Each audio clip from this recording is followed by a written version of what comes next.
Welcome back to Off the Dome. Today we're going to be talking about gentrification.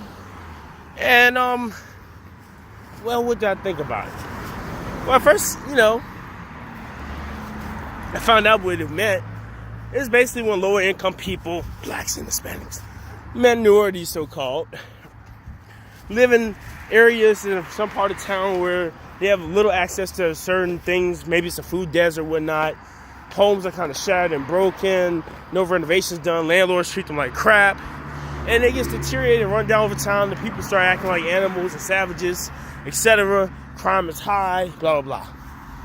Then what happens is the wealthier people that own property and industry, white people, Asians, and Jews, those three groups, I'm playing guys, but those three groups usually come by and then say, oh man, look at this piece of shit land.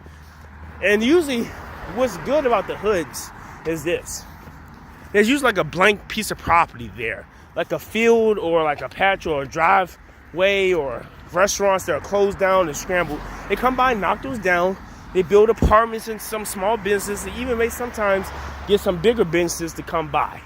It's usually nearby major road, because most hoods, as you have noticed, many of you have not noticed, most hoods are near highways, by major roads, or on the borderline of counties.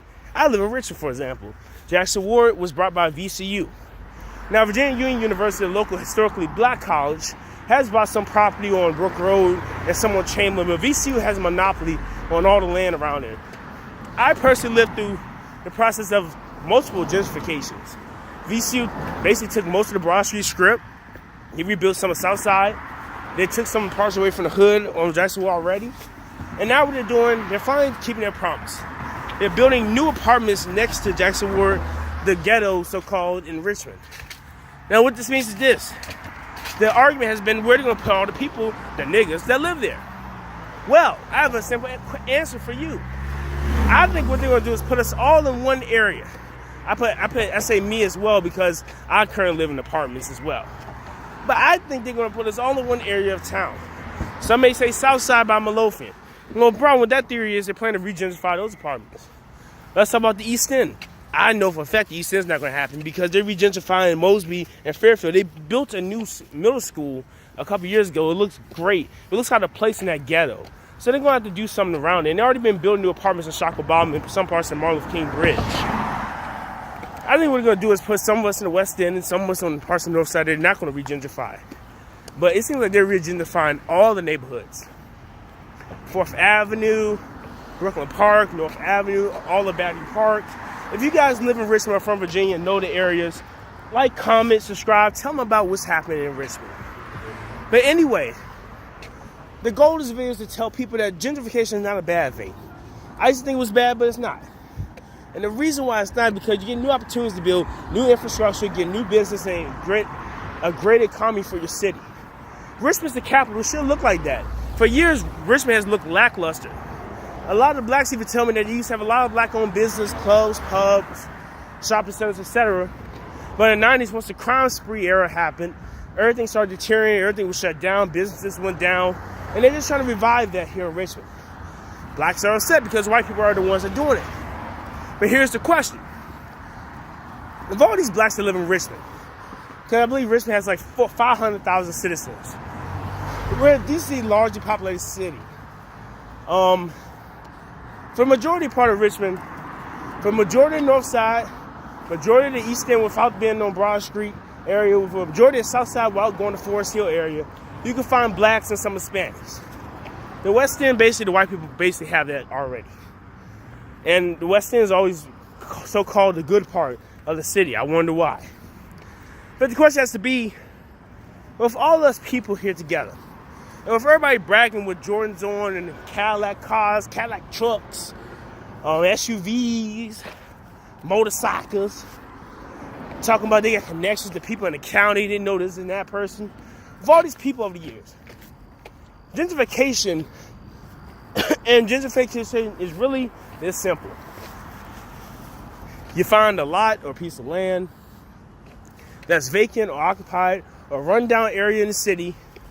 You put up enough money to convince the city ordinance director or whoever that you want this property. White people historically are famous for doing this. Asians have done it as well. My question is, why haven't blacks gotten together? The ones in Jackson Ward, all those guys getting benefits off of food stamps, welfare, etc. There's Section 8 apartments and housing. They get all these checks every month, so you don't have to pay for rent, basically. It's basically, I've heard rent gets as low as $58 a month. People still can't pay that shit. Food stamps out the yin yang. WIC, TANF, etc.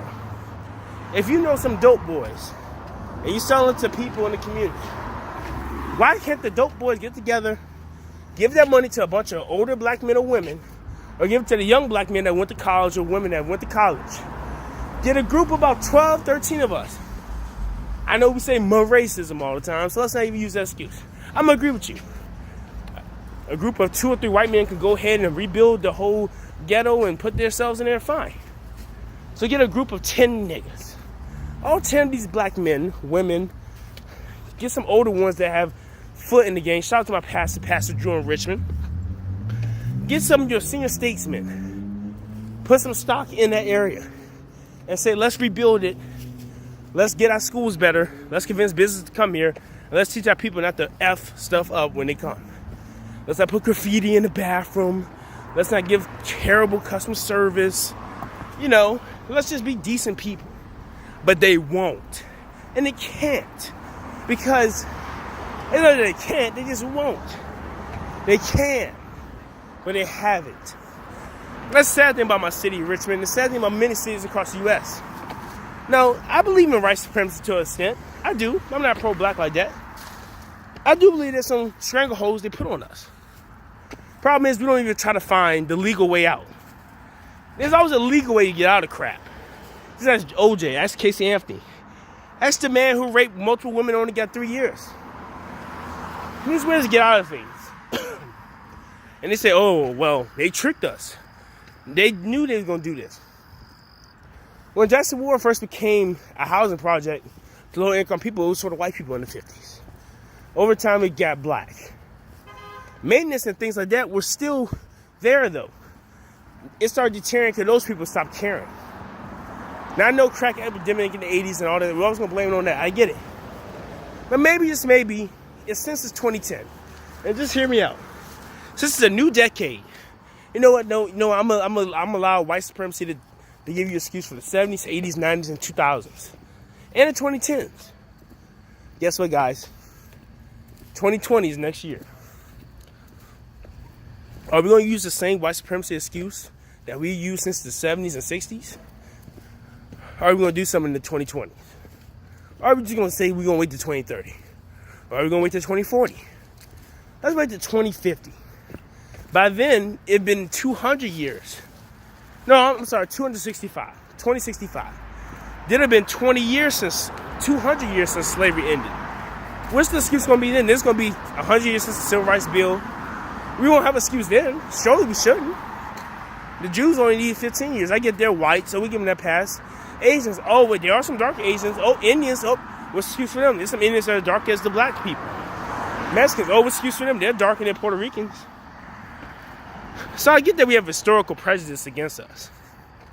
But maybe, just maybe, we should try a little bit harder and salvage what we have left. But I don't think we will. And that's the sad part about gentrification, is that we're going to continue to complain about it and moan about it, but not try to do it ourselves and enrich our own communities. Or go to the trailer parks and buy them up. You ever thought about going to the white trailer park and just saying, hey, we'll like this area, we'll buy it out? But we won't, because it's not in that mindset. So anyway, guys, continue to boycott Gucci, continue to boycott H&M. Oh, I forgot. You guys forgot about the H&M monkey incident last year. I see black people still talking about buying stuff today there. Keep buying True Religion. Oh my God, you guys forgot about. Keep buying what is it, Tommy Hilfiger? Oh, he made that statement back in the 90s. Oh, but people still wear it. Let's do black models that model for him. Well, I mean, you know, keep buying your Jordans. Oh, I forgot. He's pimping you guys out too. You know, keep wearing your Rockaware, your Sean John, all that. And keep buying your Cadillacs and your BMW. Oh, wait, BMW's from Germany. You know, just keep buying all your stuff and not invest in land and build an empire of your own. Anyway, this is your man, Chef from Off the Dome. I'm just recording the city as I walk at night. And I had this on my mind, so I thought I'd make this video. Because, everything from Chef is off the dome. It's original content. And if you really like it, please comment, share, and subscribe. All my 804 people, tell me what you think. I'm living in 804 with you, so Virginia, rise up, man. Let's do something about it.